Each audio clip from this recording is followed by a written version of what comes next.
Well, welcome everybody to the Level Up Consulting Partners webinar, the new online marketing paradigm, finding success with first-party data.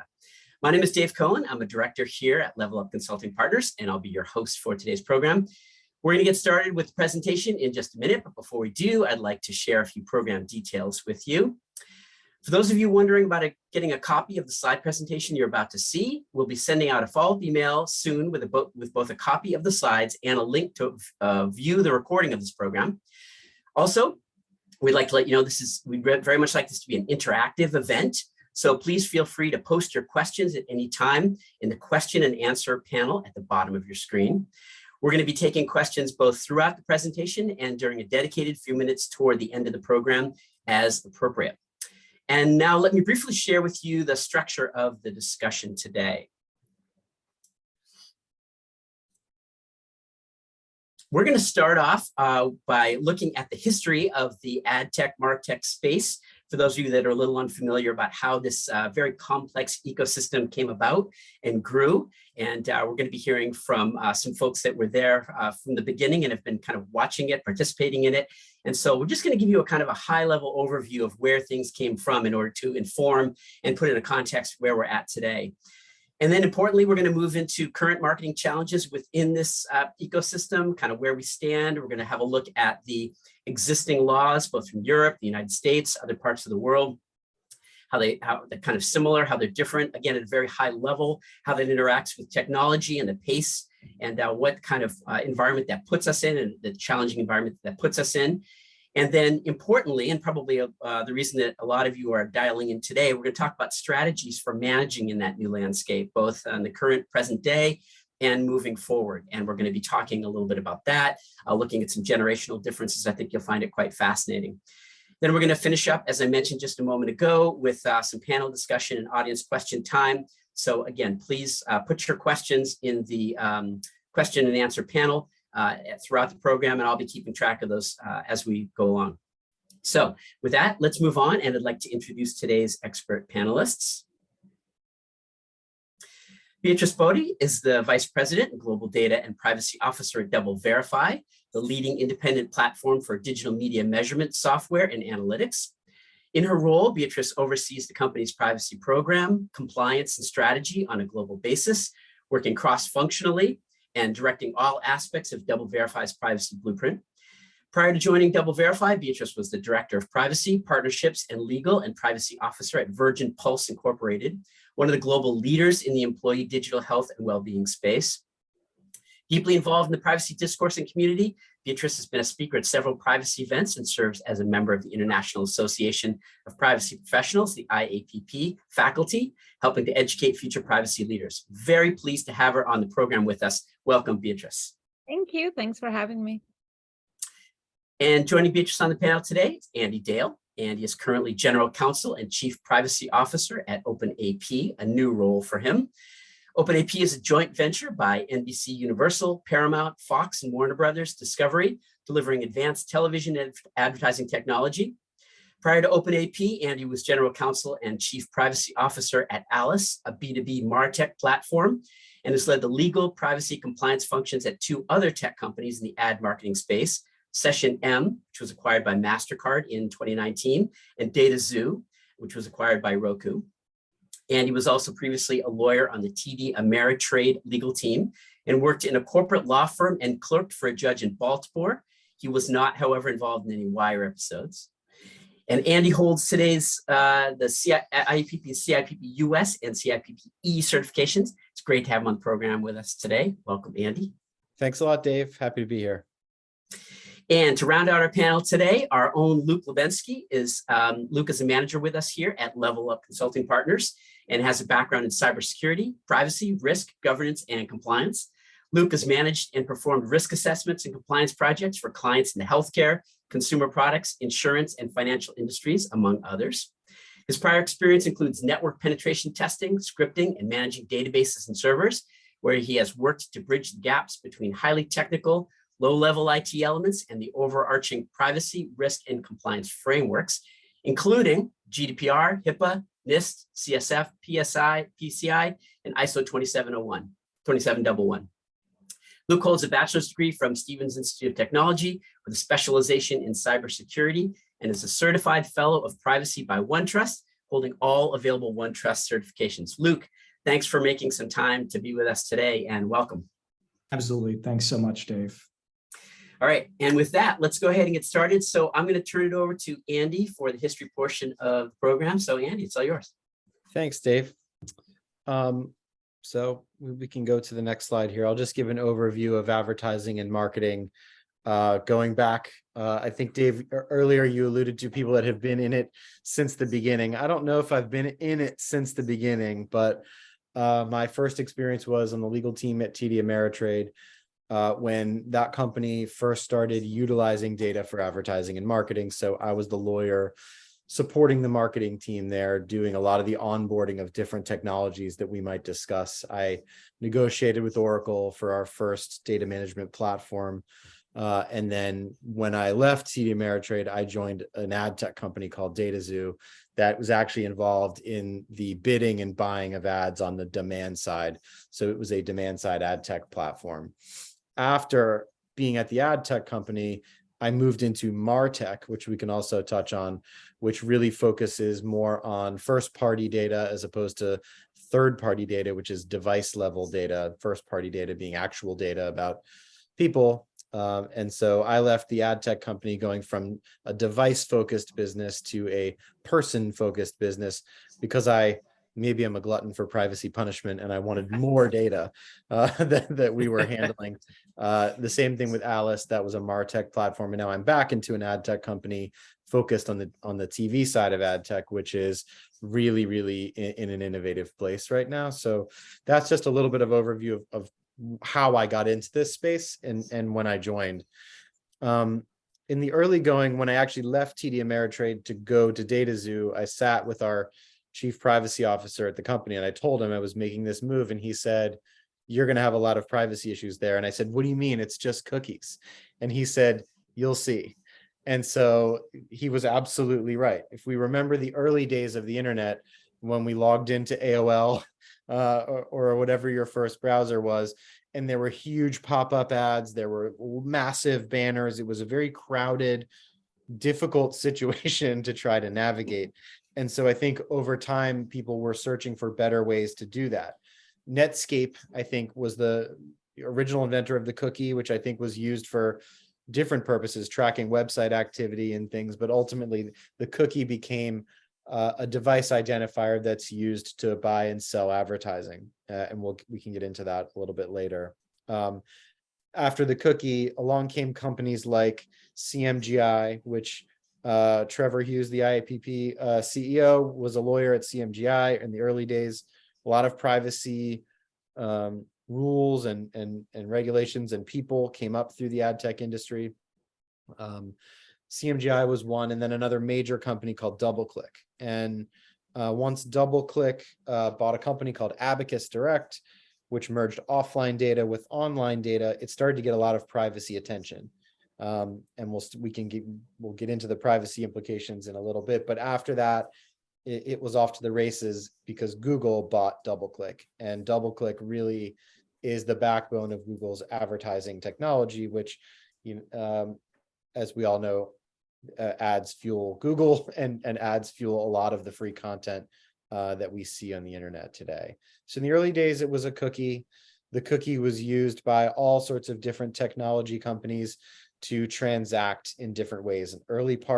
The early advertising technology was driven by ad networks where there was aggregated advertising inventory. And then eventually that gave way to something called real-time bidding, where there's a supply side platform and a demand side platform, and there's a mini auction going on in ludicrously fast speed. Nanoseconds, right? Yep, and exactly in nanoseconds, and ads are being bought and sold in a extremely programmatic way.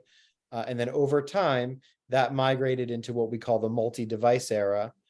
So instead of just finding someone on their computer or on a particular website or contextually based on the sites they were looking at, moving into, the example of, looking at a pair of shoes and then seeing it follow you around, which is called retargeting, and then eventually finding you on multiple devices. So knowing that your mobile and your laptop are probably the same user and serving them an ad based on Hey, that. Andy?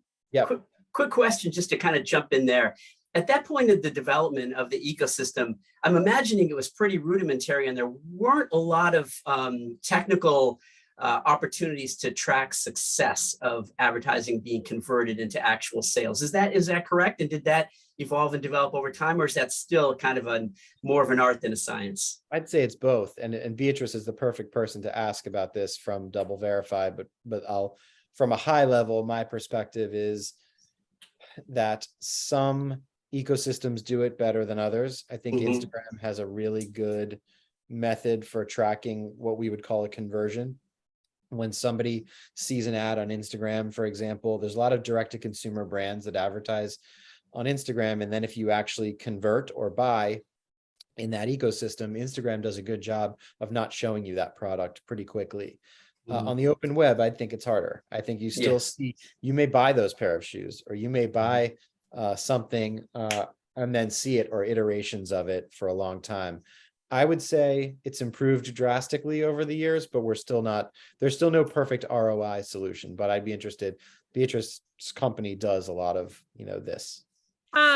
Well, actually, we don't do conversion tracking, but it is a topic that comes up a lot because it's tied into a variety of different needs from clients, none of which we can solve for because we just do verification and fraud. But there's a lot of flows through between ad serving and then clicks and frequency capping into conversion tracking. And I think that a lot of the difficulty is that the ecosystem is very fragmented. So even when you're trying to track all of that information and trying to have meaningful insight into what your consumers are doing, to some degree, it's always hard to reconcile all of those different data bits into like, oh, this person wanted this pair of shoes and ended up buying them. The other funny thing about it is that it's such a contrary push compared to where the policy and legislative interest is going right now, right? Like we have companies that would like to be more effective in presenting information. We have consumers who don't want to see repeated information. And then, legislators are like, less data because data collection is bad. And you're like, can't please anyone or everyone at the same time. Thanks. Yeah, it's an ongoing, I'd say ongoing problem that people are trying to solve, especially in my new job in TV as well. So the last bit here on this slide is a movement towards first party data, which we sort of touched on before, but advertising being done based on first party data as opposed to third party solely on the device. As the cookie is being deprecated by certain browsers, we're going to see more ID solutions that are based on first party data, hashed email or something like that. So we can get into whether that's a privacy wise choice or not, but that is the direction that it's going. And there's probably, I would say, still some lack of clarity on what those ID solutions will look like and which ones will proliferate. All right, so we can go to the next slide here. Additionally, in sort of the history side of things, there was one attempt to try to do a browser level do not track solution that didn't quite make it. And now post CCPA, there's another one sort of coming called Global Privacy Control. I think the California regulator would like to see a browser level solution. But those things are still being worked out right now, and I think they're not clear, and it's not final, and it's not well adopted yet. But that's something for people to keep their eye out for. It's called GPC. Andy, from your perspective, is it just a redo of the similar effort, or are there some differences in what's being called for in GPC versus DNT?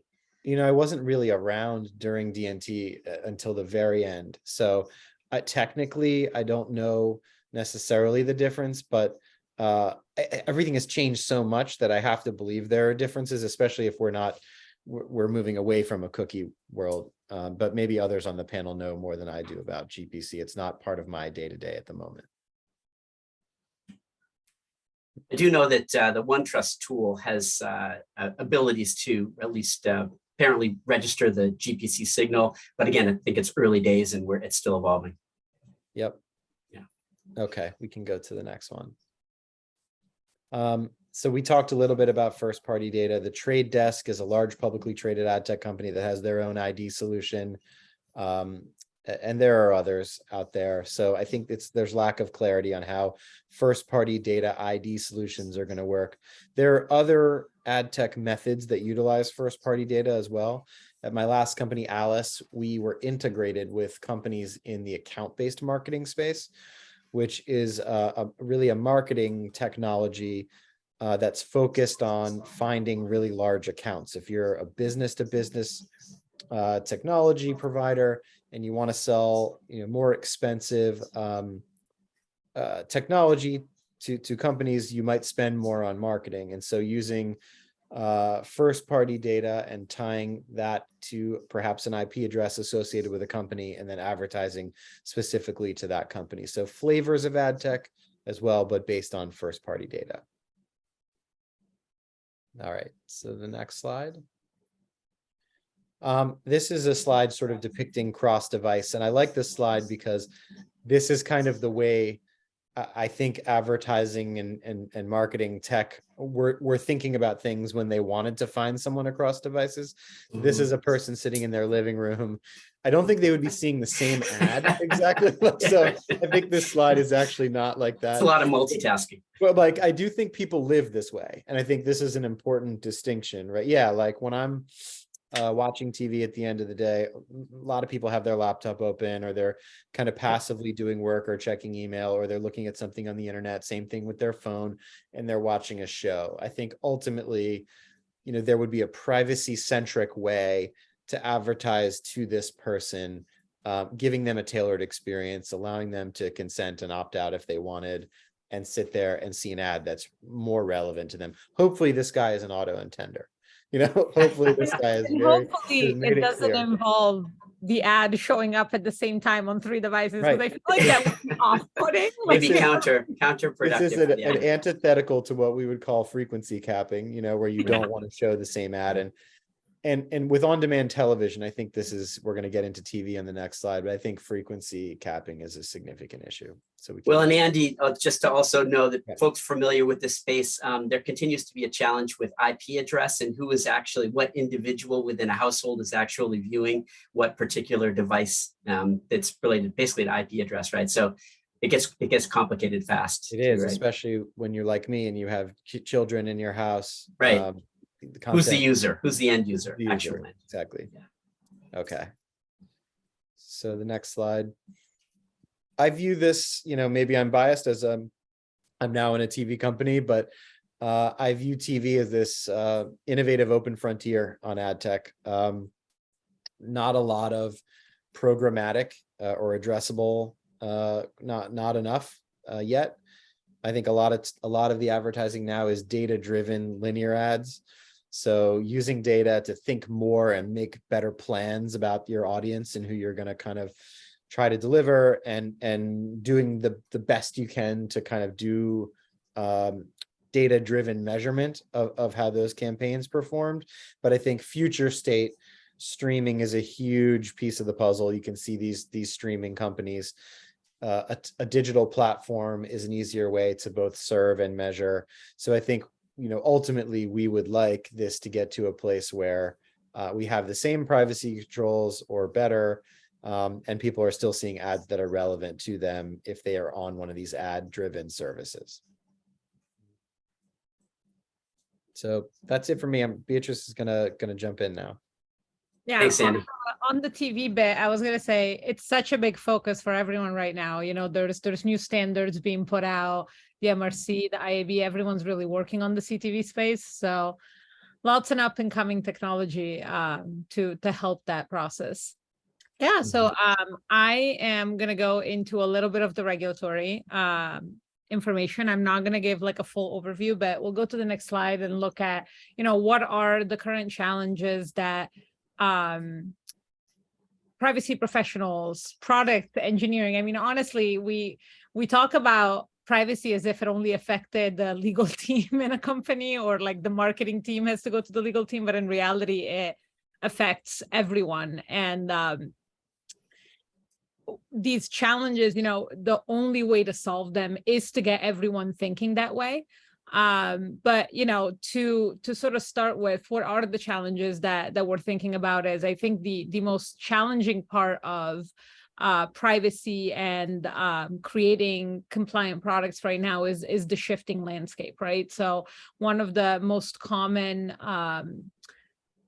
fallback positions or adages is GDPR changed the way we think about privacy. And I think, the extraterritorial nature of GDPR certainly made it very relevant to people that before were kind of like, not in Europe, don't care, kind of approach. But the text of it, the principles that we see in GDPR, they're not groundbreaking in any sense of the word. They are a reflection of principles and existing frameworks like the OECD principles, and privacy regulation and laws in European countries date back to the 60s and the 70s. So GDPR was sort of like a coronation of that process, because by its nature is a directly applicable European law across all European countries.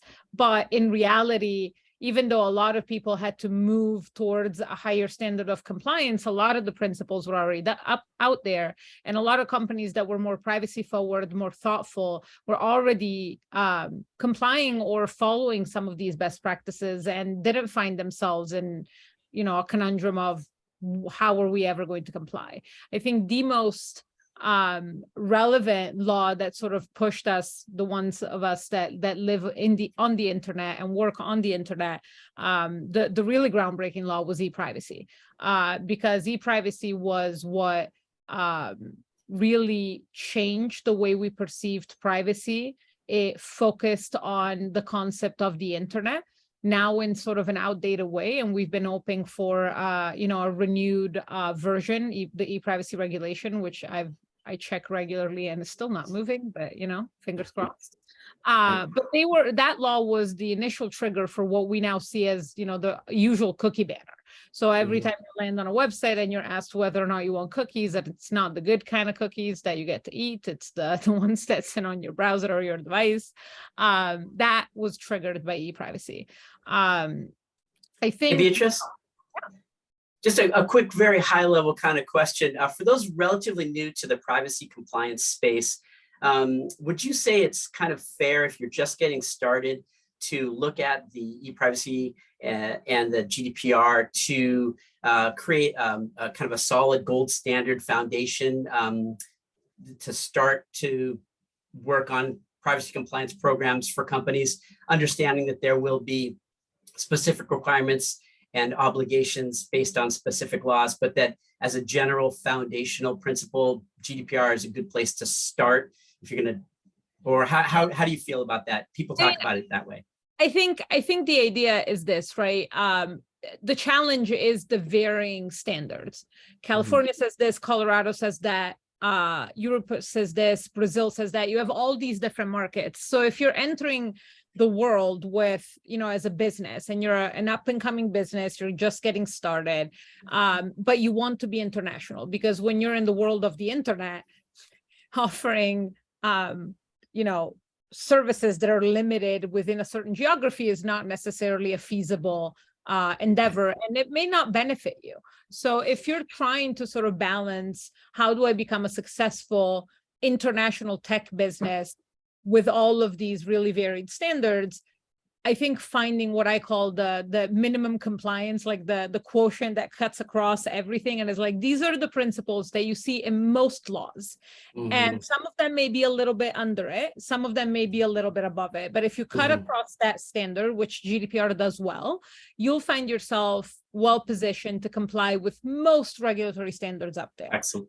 That's helpful. Yeah, thank you. Yeah, and I think LGPD in Brazil is a good example, right? Like it follows GDPR almost to the letter, and then it's got some like minor tweaks, like you have to respond to data subject requests in 15 days instead of 30. if you already set up your program in a way that you are responding to data subject requests, then it'll make it a lot easier. So I think we'll move on to the next slide and keep chatting about different challenges. So, that was a good segue because, why is it that complying with laws, privacy laws is so complex? The internet by its nature, but technology in general evolves way faster than our legislative process moves. So not only are we in a scenario where a law takes years to go from drafting to enactment, we're in a scenario where technology is moving forward, and the average individual who's drafting those laws doesn't necessarily have an in-depth understanding of that technology to begin with. So they're creating laws that they intend to apply to a technology that is already obsolete by the time the law comes out.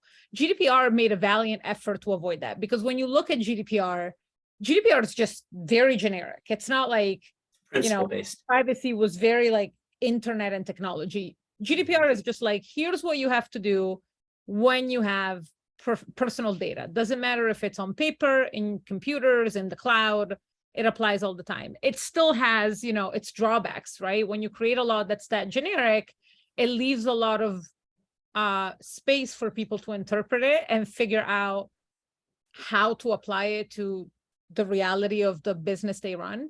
And the drawback to that is that new law, GDPR is still pretty fresh, 4 years in. A lot of questions are unanswered. We don't know exactly how a court or a regulatory agency like a DPA would react to the way certain companies have applied or interpreted the GDPR, except for certain companies that have been having a lot of back and forth with DPAs. We know very well how that's received. Right. So that creates a challenge, right? But it also creates an opportunity, because the reality of how a lot of privacy laws are written is they have commercial feasibility qualifiers. They have interpretive qualifiers. If you're doing the work and you're being thoughtful and you're going through the standard, then you're saying, this is how I'm landing to this decision, unless it's inherently abhorrent to the principle of the law, you still have the opportunity to discuss that. A regulatory action isn't going to come out of the blue. A regulator is going to come to you and they're going to say, why are you doing this? And then you can walk them through your line of thinking and why you decided to do it. Maybe they agree, maybe they don't. But if they don't, you're not going to find yourself with a $500 million dollar fine. The key though, to put a finer point on that, the key though is to have done something. Yeah, for sure. And that's where your tools and your consultants and your outside counsel are your best friend. Yeah. You got to do 100%. something. Yeah. Andy, that's important to underline. I think we like to say due diligence and best faith effort goes a long way, right? To take action and do your best, and even to get started is a big part. And this is a conversation that I have with my product and engineering teams, and I've always had in every job I'm in. Sometimes it feels as though the task is so large and the unknown is so large that you're like, well, how could I possibly fix it? And I always tell my team, gotta try, right? Let's get started. 50% compliance is better than 0. 75% compliance is better than 50. There's always something that you can do, and getting started really matters. We see it in the regulatory actions. We see that the regulators have a much starker tone with companies that apparently are like, yeah, we know this is a problem, but decided not to do anything about it. That's definitely important. When it comes to how these laws then, and how we apply them affect the users, it can get really tricky, right? Because every company takes a different approach to compliance. And like we talked about before, benchmarking against a standard like GDPR might be helpful, but there are companies out there that are big enough and they have compliance departments big enough that they might decide to have different approaches. They might still be able to scale their operations with custom geography-based approaches.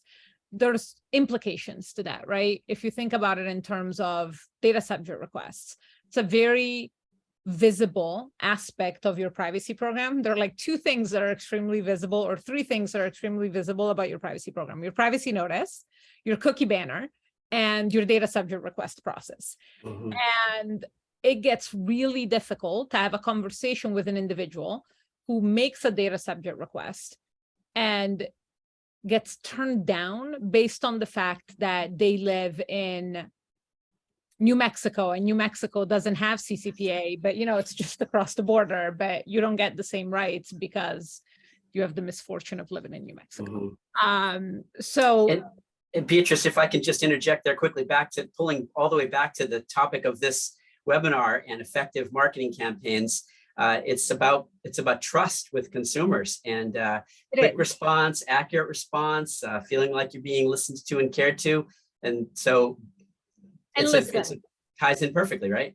I think on average, the average person maybe doesn't really take that much interest in your company's privacy program. But the person that's sending a data subject request definitely does. Right. So you're sort of coming at the person that's already prepped and primed to come at you that you're not doing something right. So it's a dangerous place to be in. It could turn into a PR nightmare because that person's going to take to Twitter. They're going to take to some other social. They're going to go on LinkedIn, which is the newest, hottest social media out there. Andy Dale can testify to it. He's super active on it. And they're going to vent their thoughts about why they got denied. Why do you not want to tell me what kind of data you have about me? What are you hiding? So I think it's really important to think, yes, maybe you have a way of making it geographically specific. Is it really scalable? I think the scalability issue is real. But also, is it really working in your favor, right? What benefit are you getting from doing this? A good example is verification of requests. That's a concept that CCPA got in depth in that is not as discussed in other laws like GDPR. There may be scenarios where spending or investing too much time in verifying an individual's identity when the request really isn't going to impact you as a business or them in a serious way. For example, delete my IP address, that I think you would just benefit from just doing it. So those are my thoughts on that. I don't know if Andy wants to chime in. He's always giving me a hard time about data subject requests. No, yeah, not right now. And one more, just a kind of quick little note to add to what you were just talking about, Beatrice, is that a couple of the new U.S. state privacy laws have built in an added layer of necessitating an appeals process. Correct. So for denied requests, you have to publicly let consumers know what the appeals process is, and then you actually have to have an implemented process to be able to provide an appeal should a data subject access request get denied. And again, in that scenario, right, it's which requests are you reasonably denying? Because there are some requests that, again, denying them is probably more harmful to you than fulfilling them. Exactly. Other requests, it can get a little different, right? Because if you think about a correction request or changing data, that's one of the scenarios where verifying the request and verifying the information is most important. So that I think you need to sort of pick your battles, right? I think it can also be important with deletion as well. Deletion, I was going to say too, Andy. Two companies ago, for example, I worked at Session M, and we were a loyalty program software vendor. If somebody comes and requests deletion, that could delete someone's loyalty status and their program. So there was to make sure you have authentication right. Totally. There was a verification process in place. I think it's a case-by-case analysis, right? Because there are scenarios where your data request has real life consequences. You might lose cash value, you might lose whatever. There are other scenarios where your request is I want you to delete my social media account and the things that I wrote. Unless you're a government employee that's required to keep records according to one more thing to note here quickly, Beatrice, and then we should probably move on. I want to make sure we have time to cover the rest of the program is we talked about this on the practice for this call when we were kind of going over what we wanted to cover. And that is a mistake that sometimes happens, which is don't ask for more information in order to authenticate and get into that kind of a conundrum. And basically data minimization as a first principle is almost always a good rule to live by, right? Yeah, I mean, I think in general, you should try to validate on the information you already have Mhm. versus expanding. Because I mean, like, I also personally don't necessarily understand. Validation is really about checking against information, right? So if you're asking someone to give you information that you didn't previously have, I'm not sure what you're actually validating in that scenario. So yeah, I would say I routinely say that minimization in the balancing of principles wins most analogies. Right. Yeah, so we'll move on to the last aspect, which I think is less talked about area. We'll move on to the next slide, and we'll see what one of the main challenges in the laws that are being enacted is, which to me, and my co-panelists can disagree at will, is that we make transparency a huge focus of our laws. And I think that's great. On its face as a policy decision, that's fantastic. I think people do have a right to know what data is being collected, how it's being used, where it's going, where it's being stored. All of that should be readily available in a privacy notice in an understandable way. I think the problem we're encountering is that the technologies that people are using on a day-to-day basis are extremely complex right now.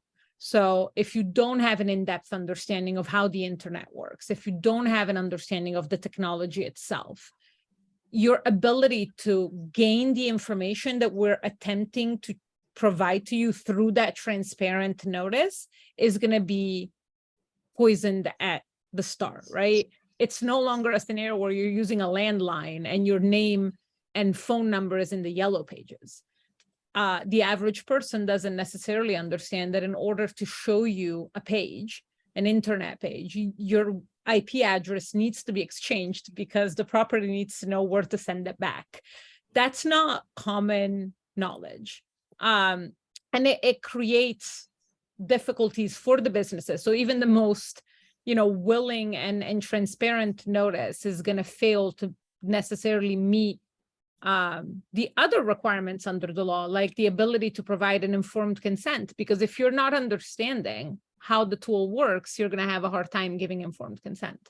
Well, Beatrice, just to jump in quickly, because I know that one of the challenges that marketers have in particular, and companies have in general, is the idea of collecting information for one purpose and then using it for another purpose. And that's where companies can get in trouble if they haven't provided the proper notice and or consent for that onward use of that data that they originally collected. Very easy to see how companies will get caught up in becoming afoul of those situations.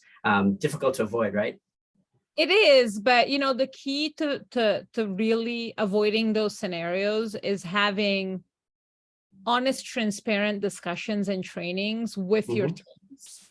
I was on a call with one of my product managers yesterday, who I wish I could shout out, but I promised I wouldn't.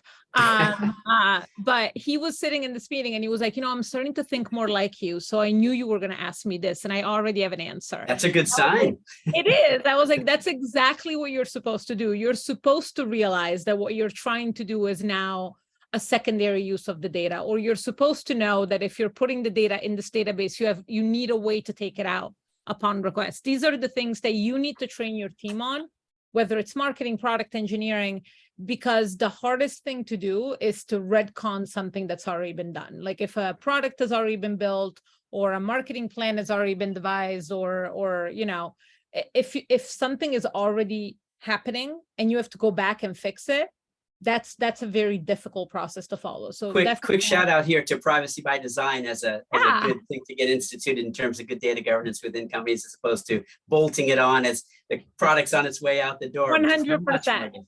That's why I was going to say, you got to have like an easily understandable DPIA that your teams can follow and fill out and understand if they're deviating from previously approved products or previously approved data uses. You really have to try and bridge that gap. And I will say in my team currently, the best way that we managed to do that was we converted one of our product people into a privacy person. So he's now a senior risk and privacy analyst. And he is that bridge in those conversations. Like I'm the lawyer, he's the non-lawyer that works on privacy, and Perfect. he translates what I'm saying. Sounds like a great collaboration. Yeah. It's great. It's really been working out really well. But yeah, I mean, I think transparency is a very important aspect, but it goes beyond just blurting out all the information in your notice. You need to figure out, is the reasonable person, so the average person reading this notice, going to really understand what I'm saying? And there's a question there around whether or not the reasonable person understands the internet. And if they don't, maybe you need to take a step back and figure out, can I provide some additional information to make that clear? And there are some companies out there that have tried really clever ways to do it. Twitter at one point had like a video game like experience where you could go in and sort of learn about your data. I loved it. It also had a puppy, so it was like, Yeah. How can you go wrong? Animated puppies. it was amazing. All right. That was it for me. I'm gonna hand it over to Luke. He's gonna And there's actually your the graphic of the animated correct. puppy Yeah, there. sorry. Twitter Yeah, Data Dash. so it is Data Dash. I don't know if it's still live. I forgot to check, but if it's not, and But with the changes at Twitter recently, I wonder if I don't think puppies so. still in part of the staff. Twitter has yeah. always done a good job with its privacy notice in terms They of always like transparency, accessibility, but we all know transparency or like privacy policies are not easy for the average person They're to not. read and understand. My technique, no longer doable, but my technique in my old job was to have my grandfather read the notices that I was writing to see There if you go. The grandfather test. the grandfather test. You'd be surprised how well it works. There's a lot of different ways to try and summarize, right? You can use summaries, you can use videos, you can use graphic representations, but Layered notice. yeah, layered notices, although, that's always a tricky thing because Yeah. layer notices are both encouraged and frowned upon. Like when you start Mhm. having too many layers, the information is no longer as like promptly available. So it's Right. a line. That's But a I tricky think one. the recommendation that I think we all agree on is it goes beyond just explaining what data you have and how you use it. Mhm. People don't know what IP addresses are. Like this is a true story. Yeah. So yeah, I think you need to think of it more. I think you need to try and put yourself in the shoes of the person that's reading notice. And I gotta be honest, for me, when I moved into this job, it was super easy because I knew nothing about ad tech. And Andy, who's on this call, is the one that encouraged me to go to ad tech. And I was so desperate for a while because I was like, I had no idea that this is how the internet works. Those were the weeks of crying myself to sleep, but it's better now. But yeah, so thank you guys so much for the time. I hope this was helpful, and Absolutely, Beatrice. Thanks so much. Yeah, thanks so much, everybody. And now that we've been armed with the context of where ad tech has been and a little bit about where it sits today, I want to spend a few minutes discussing some of the nuanced changes that are required in how we continue to think about privacy evolutions in order to really start executing on these ideas and methodologies, specifically around that first-party data relationship. Talking about what that perspective shift has been like from the general public and how that perception influences not only continued evolutions in legislation, as Beatrice was saying, but the vision of our organizations in the eyes of consumers and users. Next slide, please. I think back a lot to what my parents told me about the internet when I was a kid. It's a dangerous place, they said, full of snake pits and bad people stealing your information and even you if given the chance. And I think that for my generation and younger especially, that was a fundamental piece of the internet drilled into our minds by those who now are sometimes perceived as not using and inhabiting the internet in the same way that we do. Next slide. It's a change in perspective. Users are no longer just the AOL chat room computer kids, like Andy was saying, who were part of an in-group back in the early days. I remember when it was nerdy to be online, and now the internet is educated, massive, and inclusive of not only the technical individuals, but of everywhere, of everyone, everywhere, all the time. And now I know some of you aren't able to read the finer details on this slide, and as Dave said earlier, it'll be available to dive into after the webinar. But to summarize the main point here, Internet users are different now than they were before. They care more about their own privacy, hence the increase in data privacy and subject requests, and they're outspoken about it too. Next slide. And along with that shift, the stewardship of the internet has changed over time as well. With users getting younger and younger, for us, we didn't learn about the internet. We grew up with it, molded by it. It was always there for us, an inherent piece of us, our identities so personally tied to our online personas that who we are on the internet is who we are in real life. That barrier and the separation between the concepts of digital and inhabitable space is no longer there. And all that remains is us, a portion of us defined by where we spend our times physically, and I would argue an equal portion defined by what we do online. Next slide. And this presents organizations with both a unique challenge and an opportunity. That starts with understanding that the discussion on privacy for individuals is no longer just about snooping through emails. For a staggering amount of younger users, especially, the digital world and their private lives on it isn't a secondary existence. It's their life. Next slide. And with that, I want to present an ideology shift in the way that we operate and think about personal privacy online, based on the expectations and usage by these new individuals. Like waking up from the matrix, it's a new identity and understanding of how the internet is actually being used. It's not full of a single demographic, all the same, experiencing things through a shared lens.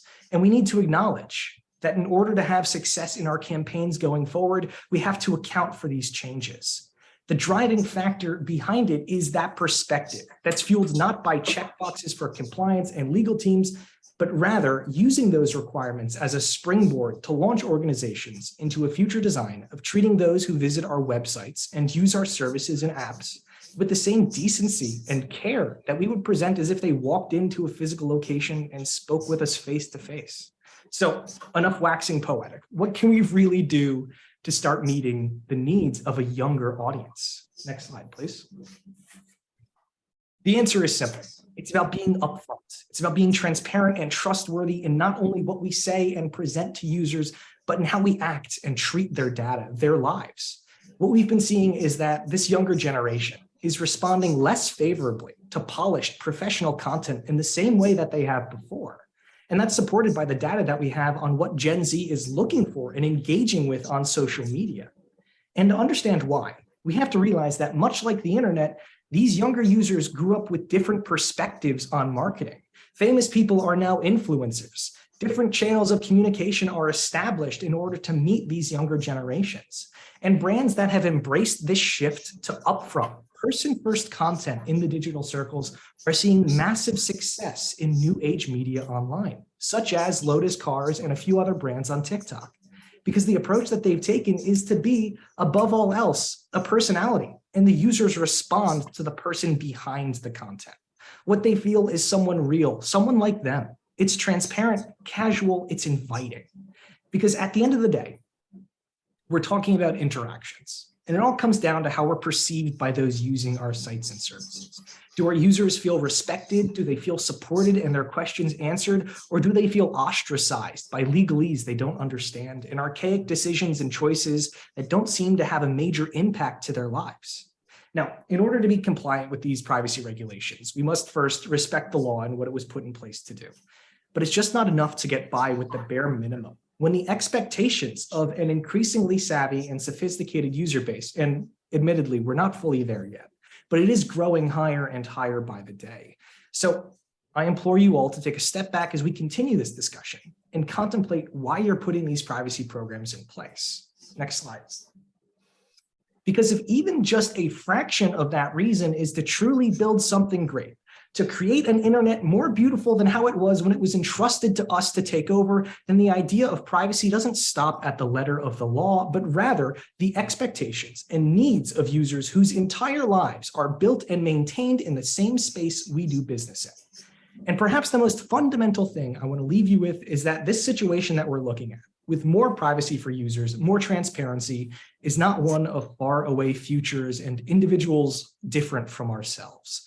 The users we're targeting, The sons and daughters we're discussing rights for, there is no difference between us. Rather, it's simply you and me and everyone around us just experiencing their life through devices. Next slide. And as individuals with the knowledge and experience and ability to drive and push for change in our organizations, we get to choose either to fight the increase in privacy and go down battling tooth and nail, or to embrace the opportunity we've been given to realign and re-identify ourselves and our brands with a more personable approach centered around and designed for trust, transparency, and humanity. And I know you're probably sitting there thinking, well, isn't that nice? But it's more to it than that. If you care at all about getting engagement from younger audiences, then we need to realize the times have changed. We see it reflected in everything we do and all of the content we post online. So ultimately, the choice is yours to make. But in order to stay afloat in this new space, especially with first-party relationships driving that force, you need to start to open yourself up and your organizations up to success in the form of a real connection and relationship through trust and transparency with your customers and users. It's going to be a long battle and a long road to get there, but ultimately it's going to be worth it in the long run, especially as we continuously see changes in how we're able to operate due to legislation and improvements in technology. And that's what I'd like to leave you with. So thank you for the time. Terrific. Thank you so much, Luke and Beatrice and Andy for those excellent segments. We do have a few minutes left here, and as promised, we want to make some time for a little bit of just a conversation, a little panel discussion, and some audience questions. So this is the perfect time to be able to submit your questions if you have any in the chat box here. We do have some coming in, and I want to get to those in just a minute. But before I do, I wanted to say, Luke, it was really fascinating for me to hear from my generation. It's really kind of eye-opening to think about how in companies that operate globally are also operating across generations. And those are important borders that need to be taken into account now. And so it was just really great. I just wanted to say for that last section there to hear about how there really are differences in generations and how things are perceived, how transactions are perceived, what expectations there are for folks interacting in the internet. So, or interacting with folks' websites and what expectations they have for privacy and how their data is going to be used. So back to Beatrice's points about transparency, it matters. And so let me get to these questions now. So we have a question in regarding the current progress of the ADPPA. For those of you not familiar, it's a piece of federal privacy legislation. It's been in a lot of coverage in the news in the last Congress before the new one was seated. Was really feeling like for those of us that have been in the privacy space for a while now, myself included, we've seen this before. And so there was a little bit of Groundhog Day going on. However, a lot of folks who've been around were saying that there really seemed to have been a chance in the last Congress, and it seems not to be dead now. I'm seeing a little bit of chatter up there online. So Andy and Beatrice, over to the two of you. I don't know if you have an ear to the ground on this or have any kind of thoughts or feelings about the chances of a federal privacy bill passing into law.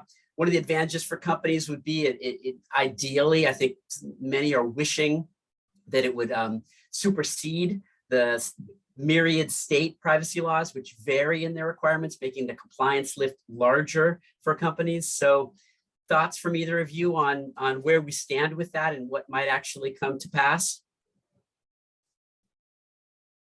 Betting? If you were to put odds on it? Go ahead, Beatrice, you go first. I mean, I think, we just had a session, like a hearing in Congress yesterday about privacy. So the conversation is definitely not dead.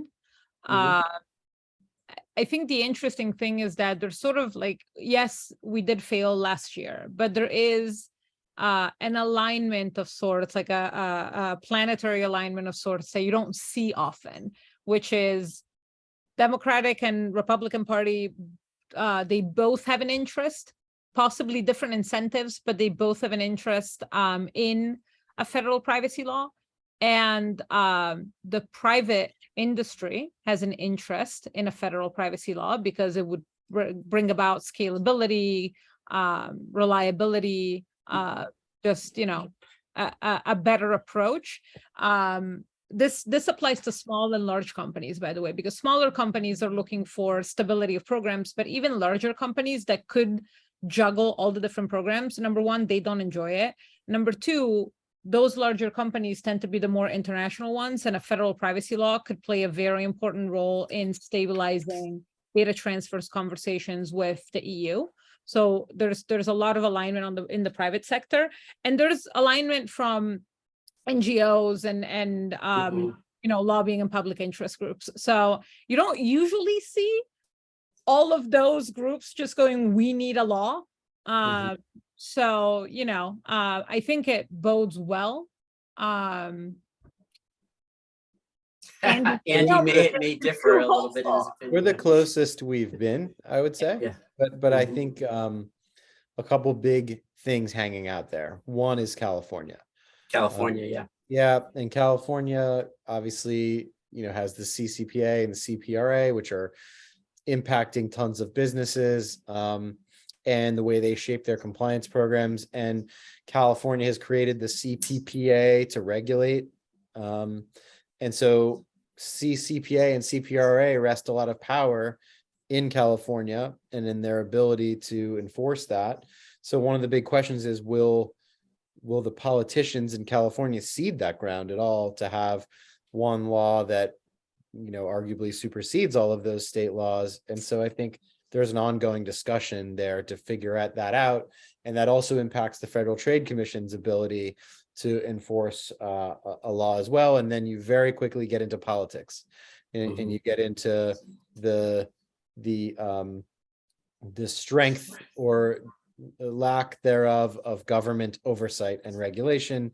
And then you're pretty squarely into political punching match. So, we're the closest we've been. Business wants it. The president has talked about it. There's agreement on one of the biggest issues was whether citizens would have a private right to sue companies. There's some agreement on some of those things. I think we're close, but we're not there yet. And so I think anybody that says that it's better than 50-50, I can't imagine somebody's out there saying that. That seems about right. All right. Thanks for both of you. We'll keep an eye on it. Obviously, we'll see how that plays out. We have time just for one more question here, and it's a good one. How would a green privacy pro with no marketing / advertising experience enter the field? What positions should I be on the lookout for? Love to hear from any of you on that one. However, I'm going to start by saying, Beatrice, I think you alluded to this earlier, the way you work with your teams. Really, the privacy pro's job is to make sure that the organization is stewarding well the personal information that's collecting from its customers, right? So it's a matter of building bridges, being a good communicator, making other business units aware of the legal obligations, as Luke kind of pointed to earlier. Let's start with that. The law says we must do this, and if we want to remain in compliance with the law, these are things that we as a business need to do. But then quickly elevates beyond that into good customer service, good trust and brand awareness, and just good stewardship and customer relations in general. So as opening statements, Beatrice or Andy, do either one of you care to talk about or address this as well? I get this question a lot. I think there's a lot of ways to go about it, but trying to find a company that is small enough that could use an extra set of hands, even a couple days a week, to actually get some practical experience, just doing hardcore privacy work is great. And then I think, companies like Level Up and others that are in the privacy space, but that also need hands and need people that can help with some of these projects. So think outside of the box a little bit, not your just tech company or law firm or whatever. I think there's a multitude of DPO services that sprung out of the GDPR. So if you think sort of more roundly about what might be out there, I think that can be good. Yeah. Well, on that note, and we are hiring, so appreciate the shout out there, Andy. If we can move on to the next slide. Unfortunately, we've hit the top of the hour. So we do, as I mentioned at the beginning of the program, We are going to make a copy of these slides available to everyone that's registered for this webinar, along with a link to view a recording of the program. And that's going to be coming in follow-up email within a couple of days here. And there is this slide within the deck that has contact information for any of us if you choose to reach out. We'd love to hear from you. Please feel free to get in contact with us. And so with that, like to just close by saying thanks so much, Beatrice and Andy and Luke, for sharing some of your time and expertise with us on the program today. It was really great having you all here. A great conversation as always. And hope to see everybody again on the next Level Up Consulting Partners webinar, which will take place sometime next month. So take care, everybody, and be well. Have a great rest of your day and a great rest of your week. Bye. Bye.